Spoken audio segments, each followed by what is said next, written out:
I would like to talk about the new developments in the case of Jayland Walker. He was a 25-year-old young man who is the center of a lot of controversy after he was stopped or after police in Akron, Ohio attempted to stop him Monday in the early morning hours after midnight. Apparently, from what we know, he did not stop for Akron, Ohio police. He allegedly led them on a police chase and ultimately supposedly jumped out of his car. And unfortunately, Jayland lost his life in a hail of bullets. Allegedly, even after he was already on the ground, the bullets still came and he was handcuffed afterward. As of this recording, it is the evening of Saturday, July 2nd. I haven't seen the video footage. It hasn't been released as of this recording of the body cam footage in order to corroborate what police say happened. One thing I learned today was that it was the second time in a row that Jayland Walker had been stopped by police. I learned through WKYC that Jayland had been stopped in New Franklin, which is a suburb of Akron, just the night before. Since I like to have proof, I went and researched and found the New Franklin police audio, what would have been the early morning hours of Sunday at 2:30 a.m. on June 26. Apparently, he was leaving a Subway sandwich shop. Now, we know he was a DoorDash driver. I'm not sure if this was him grabbing food for himself or one of his customers. However, there are a few interesting tidbits that happened in this New Franklin police audio that have left so many questions in my mind, especially close to the end of this segment when police stopped chasing Jayland and they mistook him for some reason as a white male wearing a black hoodie. So of course I couldn't help but think of that Key and Peele sketch where Jordan Peele is walking in a neighborhood and he pulls a hoodie over his head and it has a white male's profile and the cop kind of lets him slide. Now, that might not have been the instance here. It appears from what I have researched is that the police officer in New Franklin terminated that low-speed chase, that pursuit, right when they reached, I believe, the limits of New Franklin. We're going to take a listen to this audio, and like many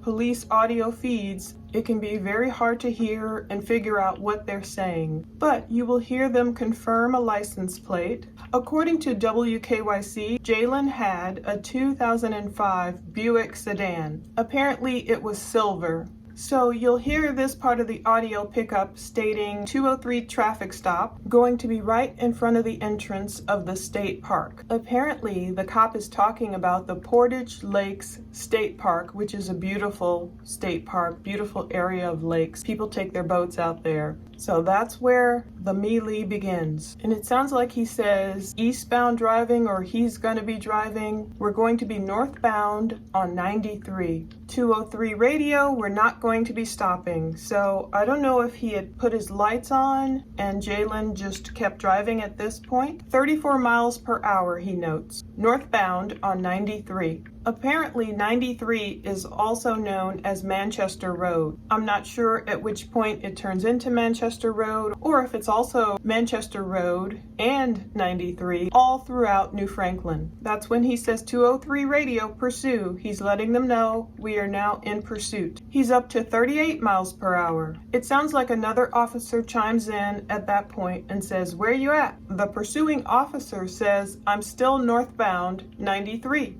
Then he says we're going to be approaching 619, passing Tweed. We can follow along exactly where he is in this slow speed chase. The other officer seems to ask, "Copy, what's the traffic? How dangerous is this situation right now?" Radio traffic stop right in front of the entrance of the state park. At the entrance of the state park, go ahead. Henry Ocean, we're up 4514. He's now going to drive and we're going to be northbound on 93. Northbound on 93. 203 radio, not going to be stopping. We're going to be at 34 miles an hour.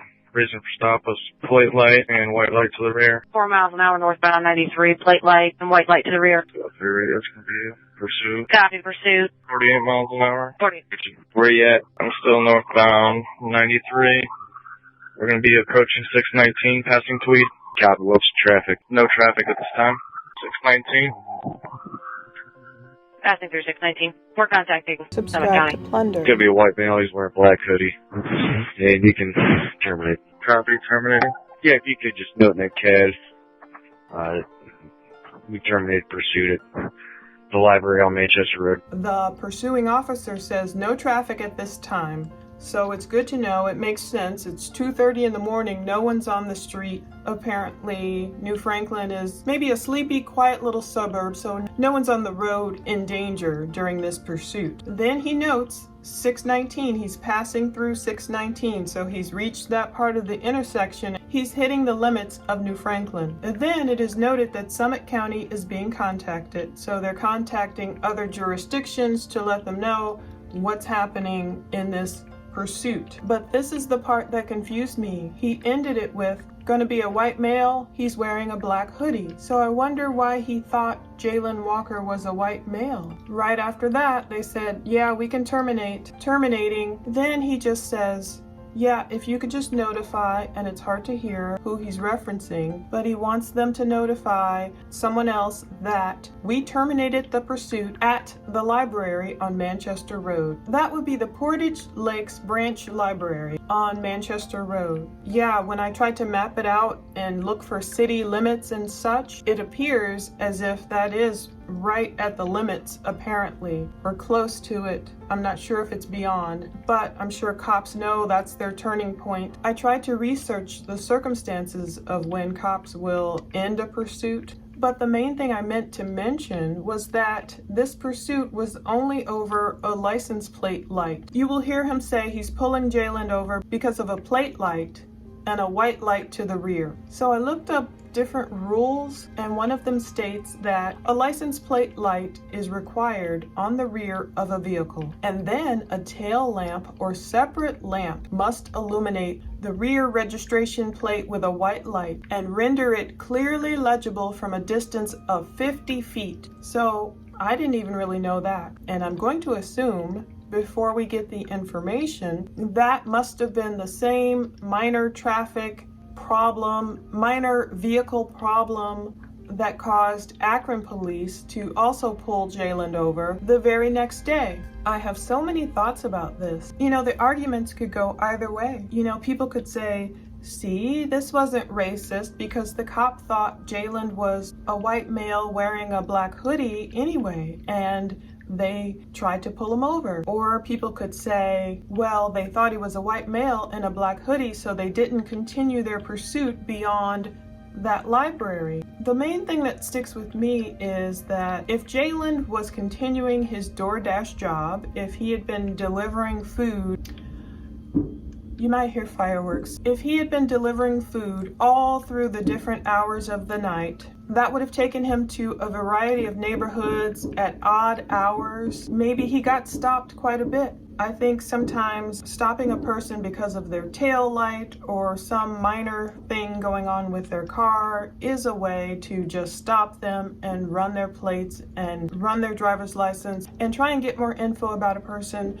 trying to see if they have any outstanding warrants. I don't know why he didn't stop for the New Franklin cops. I don't know why he didn't stop for Akron cops. Was he fed up with being stopped so much? Did he know he had this license plate light out? It's a 2005 sedan. That's a 17-year-old car. Chances are a lot of stuff isn't going to be working. Chances are the car wasn't tip-top shape and it probably didn't have all the lights working. Many of us probably don't know if all of our lights are working. I mean, I try and be a very responsible person and as much as I can getting, you know, all the multi-point inspections done on the car. Not everyone has that luxury, and a lot of times we don't pay attention to what's going on with our cars. Sometimes we can see if a headlight is out. It's easier to see if those lights are shining somewhere else. If we catch our reflection in a glass and it's like, oh, I can see a headlight is out. Let's get it fixed. Praise God for the money to get it fixed. A lot of times you don't know if your brake lights or something else might be out back there unless you take it to the shop or the dealership and they tell you, or someone else alerts you. But I tell you what, because of this case especially, it's reminding me to just go check, have someone else drive my car and follow behind them and make sure all the lights look good at night. Brake lights, tail lights, license plate lights, all these lights. You don't want to give, unfortunately, cops any excuse to stop you. But if they do stop you, you stop and pull over and you take the warning and you take the ticket, you You take what you can. You pray for just a warning. We are waiting for this body cam footage. Just from what we've heard, it sounds horrible. It sounds like he was initially hit in the back while running away, turned around, and then just riddled and falls. It just sounds horrible. It sounds like something I can analyze but not necessarily play. It's easy for people to say, why didn't he just stop?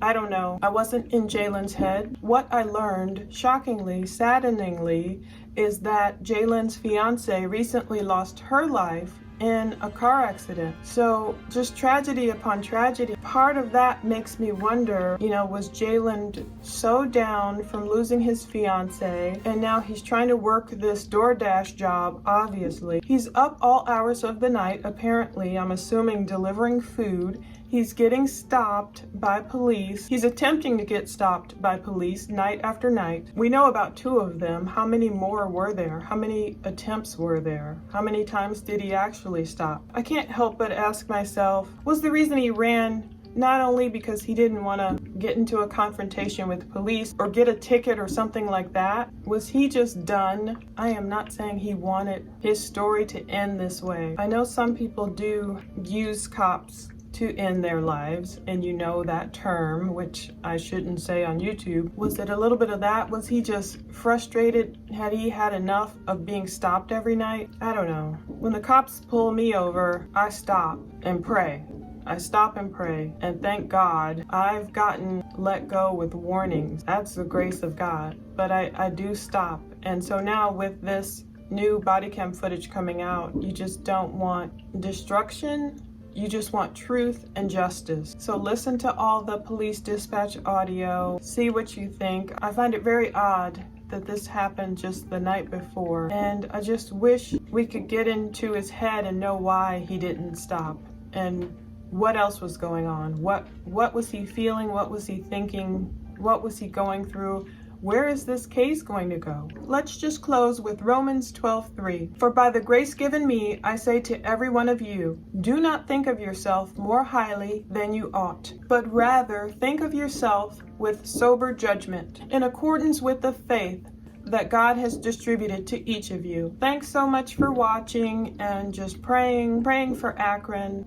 Just praying. There can be a meeting of minds and hearts in this case. It's gained national attention. Some people can be so cold-hearted, like craziest comments I've read, but let's just hope and pray for whatever happened, that justice and Jesus will prevail. Thanks for watching.